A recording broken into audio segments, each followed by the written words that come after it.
Hello and welcome to ज़रा हट के। मुबश्शिर ज़ैदी, ज़रार खोड़ो और वसअतुल्लाह खान का सलाम कबूल कीजिए। बहुत दिन हो गए थे, हमने सुप्रीम कोर्ट की तरफ नज़र नहीं की थी और वहाँ एक साल केस चल गुजर रहा रहे हैं है, गालिबन काफ़ी अरसा हो गया, मगर वहाँ एक केस चल रहा है जस्टिस काजी फ़ाइज़ ईसा की नज़र सानी समात का, जिसमें बहुत इंटरेस्टिंग डेवलपमेंट्स हो रही हैं। आपको याद होगा कि 2019 में सदर आरिफ अलवी ने जस्टिस काजी फ़ाइज़ ईसा के ख़िलाफ़ एक रेफरेंस सुप्रीम जुडिशल काउंसिल भेजा था, जिसको फिर जुलाई 2020 में यानी गुज़िश्ता बरस सुप्रीम कोर्ट के एक बेंच ने मेजॉरिटी डिसीजन में कलअदम करार दे दिया था। ताहम उन्होंने एफबीआर को हिदायत जारी की थी कि वो काजी फ़ाइज़ ईसा की अहलिया जो हैं सरीना ईसा और उनके बच्चों के असासों के बारे में छानबीन करें, जो एफबीआर ने की। मगर जस्टिस काजी फ़ाइज़ ईसा जो है उसी फ़ैसले के ख़िलाफ़ नज़र सानी की अपील ले आए, जिसकी समाअत गुज़िश्ता चंद हफ़्तों से रेगुलरली हो रही है। इस नज़र सानी के अलावा सिंध हाई कोर्ट बार ने और सुप्रीम कोर्ट बार एसोसिएशन ने भी नज़र सानी की दरख्वास्त की हुई है, जिसका लुबे लुबाब ये है कि सुप्रीम कोर्ट के पास वो इख्तियार नहीं है कि वो किसी के इनकम टैक्स गोशवारों के बारे में हिदायत जारी करे एफबीआर को। जस्टिस काजी फ़ाइज़ ईसा और उनकी अहलिया जो हैं उनके दलाइल ख़त्म हो चुके हैं और अब जो है additional attorney general Aamir Rahman साहब वो दलाइल दे रहे हैं और उनका ये कहना है कि कल तक अपने दलाइल ख़त्म कर देंगे। तो तकरीबन ये इख्तितामी मोड़ पर ये केस आ चुका है और होपफुली अर्ली नेक्स्ट वीक जो है शायद ये केस या लेटर नेक्स्ट वीक जो है ये ख़त्म हो जाए। कुछ ख्याल ये कि शायद कल भी ऐसा हो सकता है। बहरहाल 10 रुकनी ये बेंच है जिसकी सरबराही उमर अता बंदयाल कर रहे हैं। गुज़िश्ता 2-3 रोज़ की समाअत में ख़ासा गर्मा गर्मी रही। सरीना ईसा साहिबा ने कहा कि उनको टारगेट किया गया एफबीआर ने और उस वक्त नोटिस भिजवाया गया जब उनके वालिद साहब की डेथ हुई थी कैंसर से। उसी दिन एफबीआर का नोटिस मिला। उन्होंने कहा कि ये हुकूमत के एमा पर एफबीआर उनको जो है वो विक्टिमाइज़ कर रही है जस्ट बिकॉज कि काजी फ़ाइज़ ईसा ने जो है एक जजमेंट दी थी फैज़ाबाद के बारे में। बहरहाल आज जब समाअत शुरू हुई तो जो आमिर रहमान साहब हैं एडिशनल अटॉर्नी जनरल, उन्होंने दलाइल देते हुए कहा कि एफबीआर को किसी की भी जायदादों, आमदन और गोशवारों की तहकीकात का हक़ हासिल है और ताहम उस पर जस्टिस काजी फ़ाइज़ ईसा ने कहा एतराज़ किया। उन्होंने कहा कि ये एफबीआर का इख्तियार ज़रूर है मगर सुप्रीम कोर्ट का ये इख्तियार नहीं है कि वो एफबीआर को ये हुक्म दे। उसके अलावा जब आमिर रहमान साहब ने अपने दलाइल में जजमेंट्स को कोट करना शुरू किया तो जस्टिस काजी फ़ाइज़ ईसा अपनी नशिस्त से खड़े हो गए और उन्होंने कहा, बेंच से रिक्वेस्ट की कि मिस्टर आमिर रहमान जो हैं वो डिले कर रहे हैं ये समाअत, क्योंकि इस 10 रुकनी बेंच के एक जज हैं जस्टिस मंजूर मलिक जो अगले हफ्ते के एंड में रिटायर हो रहे हैं। तो उन्होंने कहा ये शायद हुकूमत की कोशिश है कि किसी तरीके से टाल दो। जब वो रिटायर हो जाएंगे तो बेंच टूट जाएगा तो डिलेइंग टैक्टिक्स होंगी। ये जस्टिस काजी फ़ाइज़ ईसा का कहना है।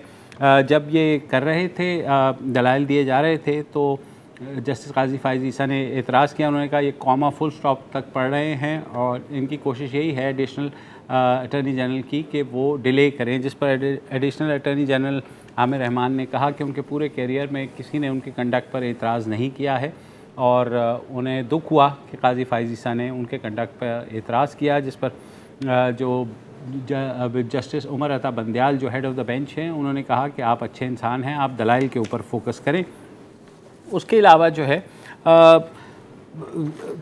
ये बातें चल ही रही थी कि अचानक जो है जजेस के दरमियान टॉक शुरू हो गई आपस में, जिसके जो बहुत एक अनप्रेसिडेंटेड होता है। नॉर्मली अगर हो रहा होता है तो जो हेड ऑफ़ द बेंच ही वो बात करते हैं और 7 जजेस अगर क्वेश्चंस पूछते हैं मगर क्रॉस टॉक नहीं होती। आज मगर ऐसा हुआ कि जस्टिस मकबूल बाक़िर जो कि senior member of the bench हैं, उन्होंने कहा कि आपने जो फ़ैसले के हवाले दिए हैं वो आप हमें दे दें, हम ख़ुद पढ़ लेंगे ताकि अदालत का वक्त बच सके।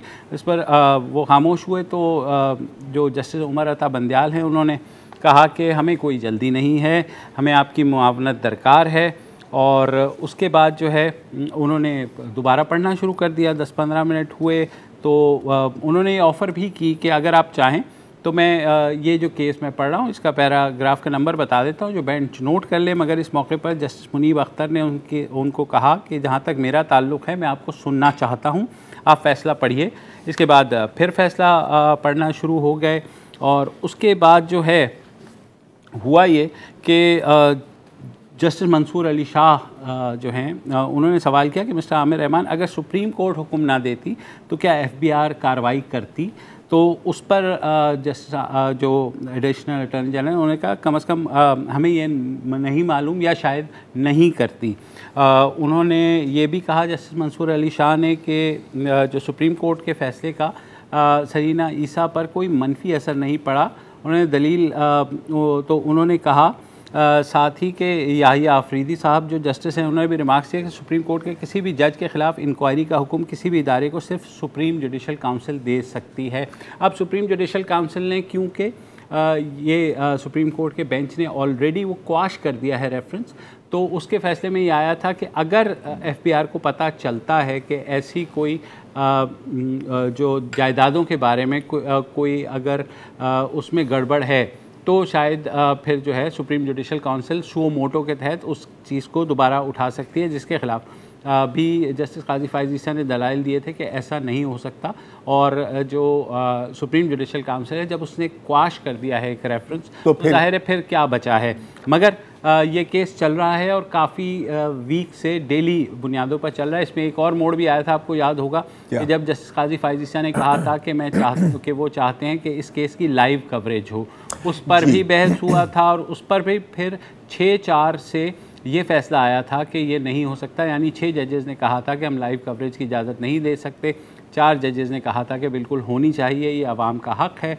बाहर भी होते हैं जो केसेस की समाअत है वो लाइव जाती है। बहरहाल अब जो है उसके बाद थोड़ी सी तल्ख़ कलामी भी हो गई जब एक जज साहब हैं उन्होंने कहा कि अगर इस तरह करना है तो मैं फिर उठ जाता हूँ। उसके बाद जस्टिस मकबूल बाक़िर ने कहा कि नहीं मैं भी उठ जाता हूँ। तो ये जो क्रॉस टॉक आपस में चली तो उस पर जस्टिस उमर अता बंदयाल ने जो है 10 मिनट का वक्फा कर दिया और सब जजेस बाहर चले गए, ठंडे होकर वापस आओ। मकबूल बाक़िर उठ कर खड़े हो गए थे अपनी सीट से। तो ये अच्छा मुबश्शिर भाई बात बताएं, अब आपने ज़ाहिर है देखें मैं तो सुप्रीम कोर्ट को बाहर से ही देखा है, फ्रैंकली स्पीकिंग कभी अंदर जाने की मुझे ज़रूरत नहीं पड़ी, उसको मौका ही नहीं मिला। आपने बाकायदा सालों से ये कवर किया है, आपके जहन में कोई ऐसी नज़ीर है जो नहीं? For the first time it is very surprising. एक नज़ीर थी जब आपको याद होगा 1997 में जब मुझे नहीं याद है, जब खैर जस्टिस सज्जाद अली शाह उस वक्त के जो जज थे सईदुज़्ज़मा सिद्दीकी, उन्होंने मुतवाज़ी अदालतें लगा ली थी।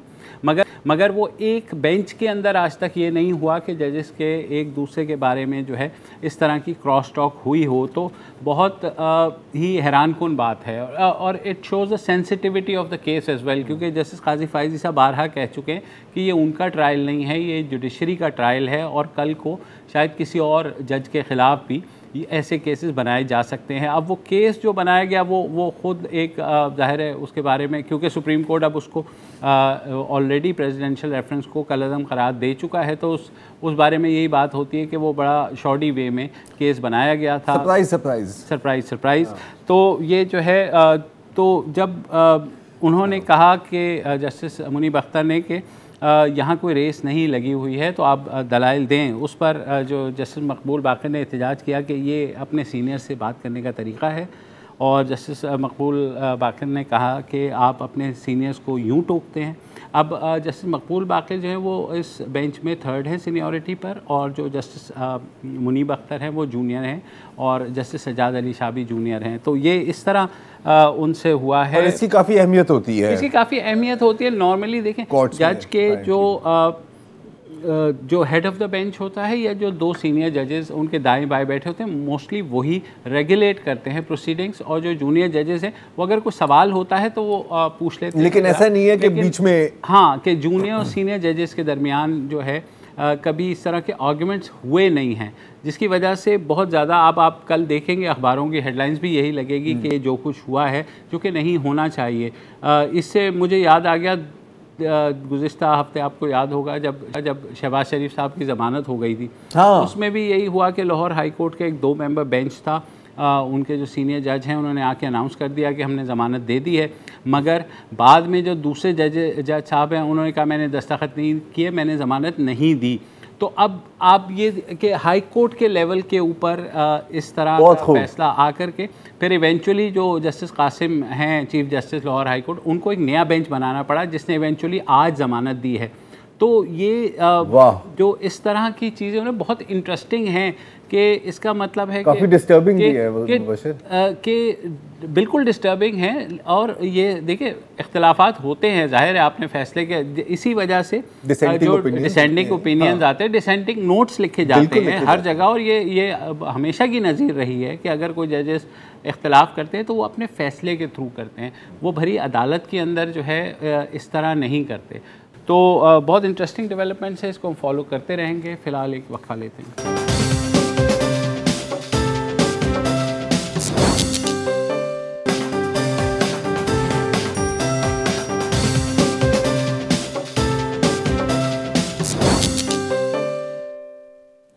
वेलकम बैक जी। और अब एक बार फिर कोरोना पर बात करते हैं। मुझे पता है आप शायद सुन के थक गए होंगे, लेकिन क्या करें, मजबूरी है। कुछ खुशखबरियां हैं इस फ्रंट पर, और वो ये है कि आज तकरीबन 5 लाख साइनोवैक की वैक्सीन्स पाकिस्तान पहुंच गई हैं। एक खसूसी प्लेन गया था पाकिस्तान एयरफोर्स का, नूर खान एयरबेस पर लैंड की है, और ये ज़ाहिर है कि साइनोवैक है तो चाइना से प्रोक्योर किया है। अच्छा है तो अच्छी खबर, लेकिन साइनोवैक की जो एफिकेसी, मतलब जितना ये इफेक्टिव है, उसके जो रिव्यूज़ हैं थोड़े से मिक्स्ड हैं। मतलब चिली में कुछ फिगर दे रहे थे, तुर्की में कुछ और दे रहे थे, और सबसे जो कम 50.7% आया था ब्राज़ील का। हाईएस्ट तो इसका है 83.5। लेकिन फिर भी जितना भी है, जो भी है, वैक्सीन है और लगानी चाहिए, क्योंकि हम पहले भी ये बात कर रहे थे कि भारत में जो कुछ हो रहा है, अगर उसको आपने अवॉइड करना है तो एक ही तरीका है, SOPs अपनी जगह, लेकिन वैक्सीन की सप्लाई को आप बेहतर करें और लोगों को लगाएं, और आपको लगानी चाहिए अगर आपके पास ऑप्शन आई है। और कल NCOC का इजलास भी हो रहा है। बिल्कुल हो रहा है। जो असद उमर ने कहा था कि हम आखिरी वार्निंग दे रहे हैं लोगों को कि वो SOPs फॉलो करें, वरना स्ट्रिक्टर बंदे बन जाओ देंगे। तो कल इम्कान यही है कि कुछ शहरों में जहाँ ज़्यादा है कोरोना, तो वहाँ शायद लॉकडाउन्स लगें, और तो ये चीज़ें मेरा ख्याल है ये होने ही वाला है, मुझे लग रहा है। अब मुश्किल फैसला है, लेकिन मेरा ख्याल करना पड़ेगा। अच्छा, सिर्फ साइनोवैक तक बात ख़त्म नहीं होती।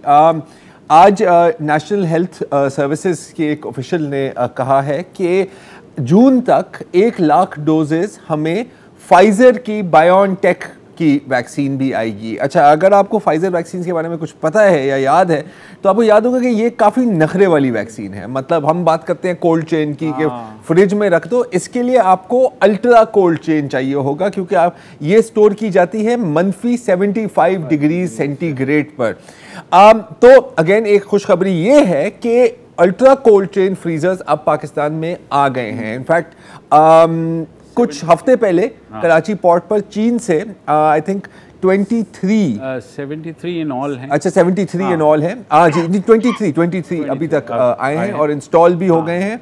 और ये ज़ाहिर है इस्लामाबाद में भी है और तमाम सूबों में भी है, गिलगित में भी, बल्तिस्तान में भी एक आपने इंस्टॉल कर दिया है। अच्छा, और ये ज़ाहिर है कि ये एशियन डेवलपमेंट बैंक की फाइनेंसेस से आए हैं। और एक और जो अश्योरेंस दी गई है अगेन उसी हेल्थ ऑफिसर से, वो ये है कि 25 lakh doses 2.5 million doses AstraZeneca का भी आने वाला है। और ये भारत की सोर्स से नहीं आएगा, बिकॉज आपको पता है कि जब भारत में सिचुएशन ख़राब हो गई तो उन्होंने फिर अपनी वैक्सीन्स रोक ली। तो ये है अभी तक।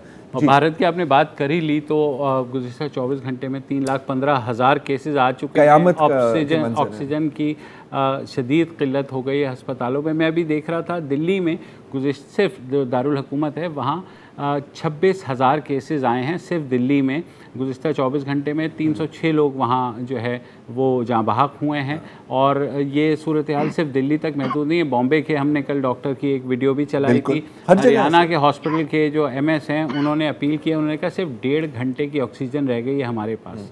अच्छा, मोदी गवर्नमेंट की, अच्छा एक चीज़ दिखाना चाह रहा हूँ सर, सॉरी, स्क्रीन पर पहले कि आप कुछ कहें।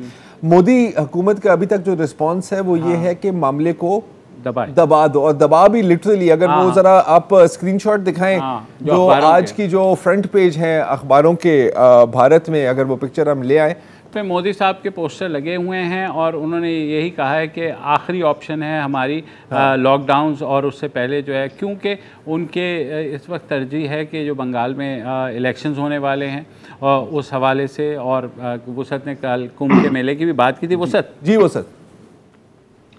हाँ जी, मगरबी बंगाल में अमित शाह जो हैं वो बाकायदा भरपूर जलसे कर रहे हैं। मोदी साहब ने अपना जलसा कैंसिल कर दिया टोकन उसके हवाले से।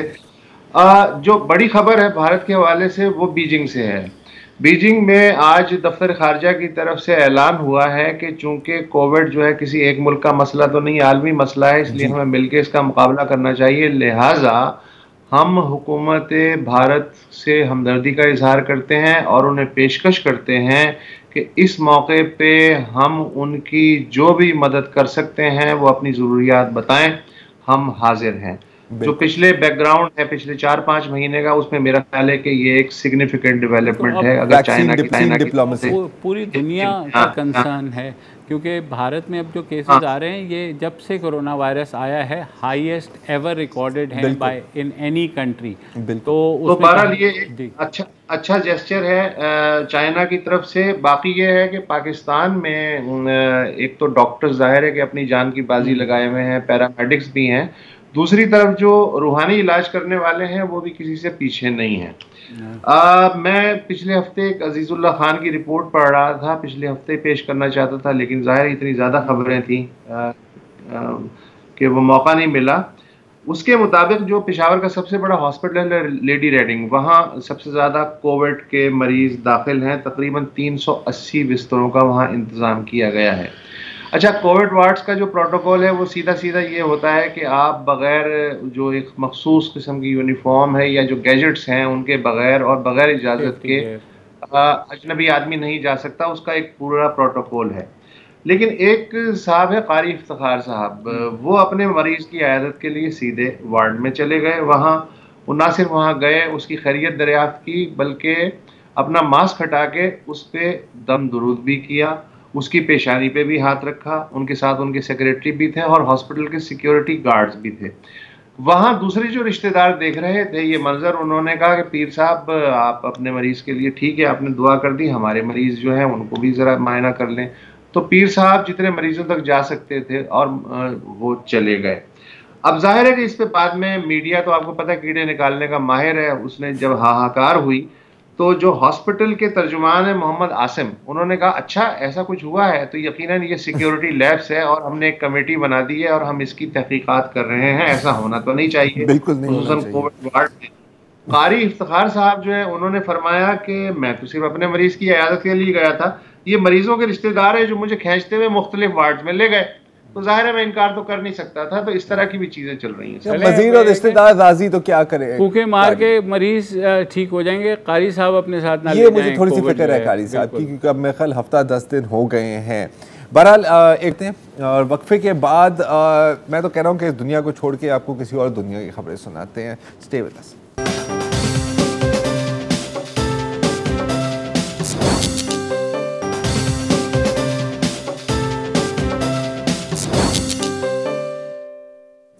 Welcome back. और अगर आप मेरी तरह इस दुनिया से तंग आए हुए हैं, क्योंकि मतलब क्या है इस दुनिया में, ये तबाह हो गया, ये बर्बाद हो गया, ये नुकसान हो गया, एनीवे क्या फ़ायदा है यहाँ पे रहने का, तो चलें आपको एक बार फिर मरीख की सैर कराते हैं। आपको पता हो, याद होगा कि इसी साल 18 फरवरी को ये आप देख रहे हैं मार्स रोवर, जिसका नाम परसेवेरेंस रखा है, उसको ड्रॉप किया गया मार्स की मतलब सरफेस पे, ठीक है ना।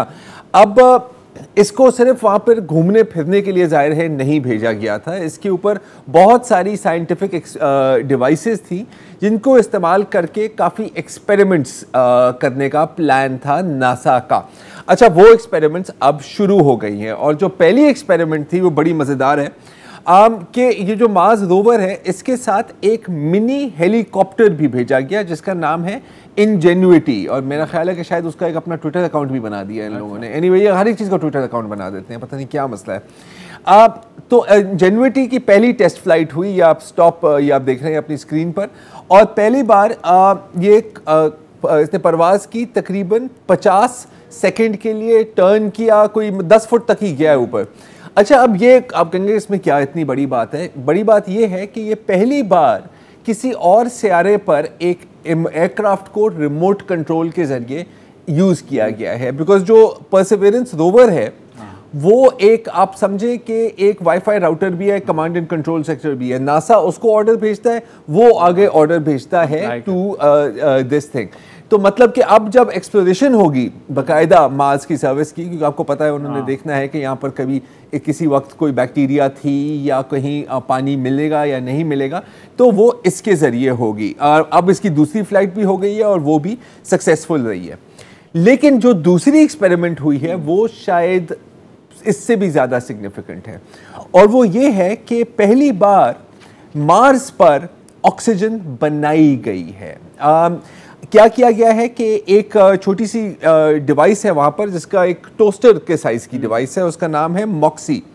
मॉक्सी से मार्स के एटमॉस्फेयर को सक करके एक तरह से उसके एटमॉस्फेयर में से ऑक्सीजन बनाया। अच्छा, ये कितनी मुश्किल बात इसलिए है क्योंकि मार्स के जो एटमॉस्फेयर है वो तकरीबन 95% कार्बन डाइऑक्साइड है। यहाँ हमारे यहाँ 21% ऑक्सीजन है, बाकी ज़्यादातर नाइट्रोजन है, और कार्बन डाइऑक्साइड जो है वो बहुत बहुत बहुत कम आपको मिलती है। मार्स में बिल्कुल उल्टा है, कार्बन डाइऑक्साइड से भरी हुई है और ऑक्सीजन की शदीद वहाँ पर किल्लत है। इस वजह से कहते हैं कि शायद वहाँ पे ज़िंदगी ये तो अब जाहिर है कि देखें, अगर इवेंचुअली आपने मार्स पर इंसानों को भेजना है, चाहे वो एस्ट्रोनॉट हो, शहर बनाना तो बहुत दूर की बात है, और आपका वहाँ पे ऑक्सीजन ख़त्म हो रहा है, तो आप ये नहीं कह सकते, आप कॉल नहीं कर सकते अर्थ को कि यार दस्ती सिलेंडर भेज दो, भाई को सांस नहीं आ रहा। ऐसा नहीं आप कर सकते, आपको वहां पर ही रहकर सेल्फ सफिशिएंट होना होगा। तो यहाँ पर इन्होंने क्या किया है कि कार्बन डाइऑक्साइड को लेकर एक टेक्निक होती है इलेक्ट्रोलाइसिस, जिसमें आप एक्सट्रीम हीट देते हैं। तो कार्बन डाइऑक्साइड के मॉलिक्यूल्स में से ऑक्सीजन के एटम्स को निकाला है और 5 ग्राम ऑक्सीजन पैदा की है। अच्छा, 5 ग्राम ऑक्सीजन कुछ नहीं है, इसका मतलब है कि आप वहाँ पर तकरीबन 10-11 मिनट सांस ले सकेंगे।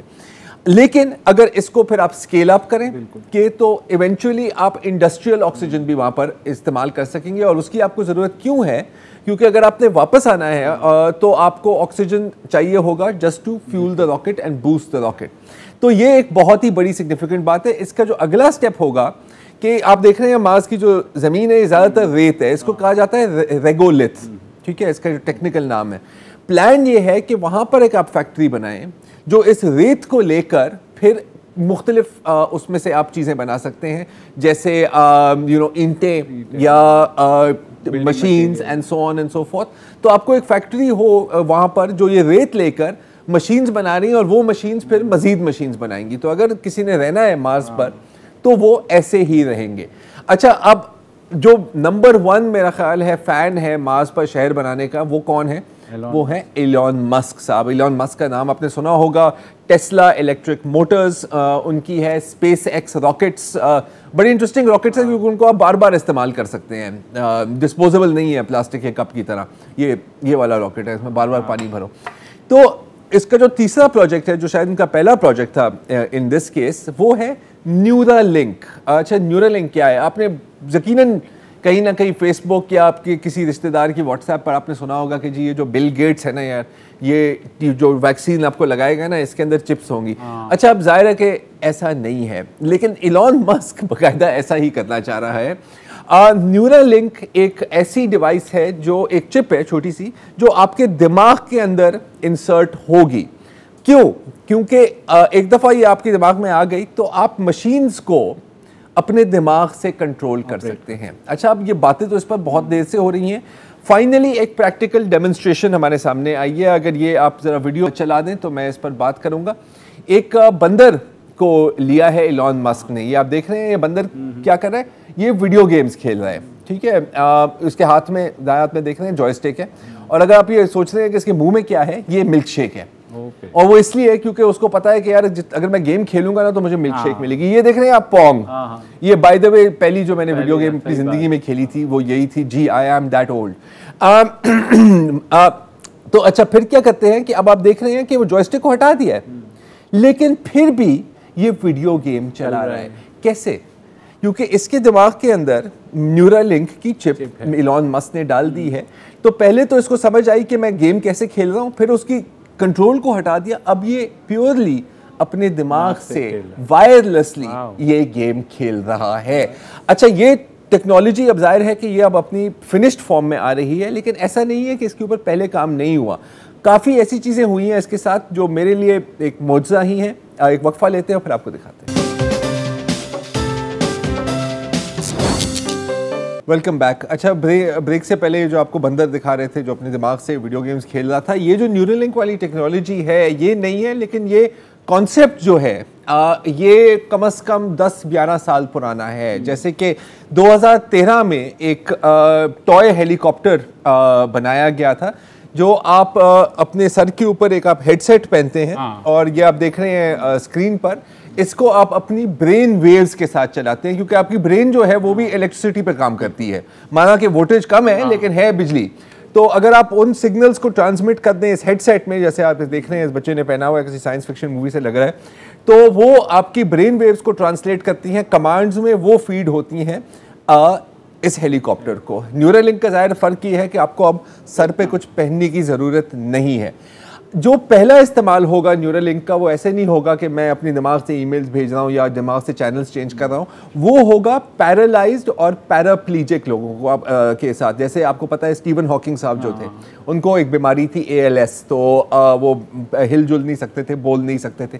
फिर बहुत लोग किसी न किसी एक्सीडेंट में अगर स्पाइन को इंजरी हो जाती है तो वो पैरालाइज हो जाते हैं। तो इन चीज़ों पर भी काफ़ी सालों से काम हो रहा है। जैसे कि एक टाइपिंग टूल बनाया गया पैरालाइज लोगों के लिए, अगर स्क्रीन पर आप वो चला दें, ये देखें। अब ये मुकम्मल तौर पर पैरालाइज्ड है, ये सिर्फ अपनी आंखें हिला सकती हैं। इसके सर के अंदर आप देख रहे हैं कि एक ये केबल इन्होंने लगाया जो डायरेक्ट ब्रेन के अंदर जा रहा है, और ये सिर्फ सोचकर मैसेजेस टाइप कर सकती है। तो आप देखें कि इनके लिए कितनी बड़ी बात है। अच्छा, अब जाहिर है कि अगर आप मैसेजेस टाइप कर सकते हैं तो फिर आप और भी बहुत कुछ कर सकते हैं। जैसे कि अगर एक बार फिर वीडियो गेम्स, ये आप देख रहे हैं, ये जो साहब है, अच्छा नहीं सॉरी, ये एक और है। ये क्योंकि ये पैरालाइज्ड है, इनका हाथ पैरालाइज था, तो इन्होंने क्या किया है कि इनकी ब्रेन को डायरेक्ट अटैच कर दिया आपके हाथ के साथ, कि जैसे बीच की तार खराब है तो आपने बाईपास कर दिया और अब अपना ये कम से कम एक हाथ इस्तेमाल कर सकता है। इस तरह आप और भी वीडियोस होती हैं कि आप वीडियो गेम्स खेलेंगे, ये देखेंगे, ये आप पहले अपना हाथ नहीं हिला सकता था, अब क्योंकि आपने इनको बाईपास कर दिया है और अब इसमें आप कंप्यूटर इमेजिंग भी देख रहे हैं, तो ये चीज़ों को उठा सकता है, again simply using his brain. एक और चीज़ है, अब अगर जिन लोगों के पास इतना न्यूरल डैमेज है कि वो ये भी नहीं कर सकते, तो एक और रोबोटिक आर्म बनाई गई है। अगर आप वो दिखा दें, ये देखें, ये एक मुकम्मल तौर पर पैरालाइज्ड है और इनके देख रहे हैं कि इनकी ब्रेन के अंदर भी उसी तरह की डिवाइस लगाई हुई है और इस डिवाइस के ज़रिए वो इस रोबोटिक आर्म को चला रही है और मेरा ख्याल है कि 1 दहाई के बाद ये खुद अपने आप खाना खा सकती है। तो अब बहुत बड़ी बात है। इससे भी एक आगे की चीज़ है, और एक और शख्स है जो कहीं से एक ऊंचाई से गिरे थे, तो सिवियर डैमेज हुआ था, complete paralysis in all limbs.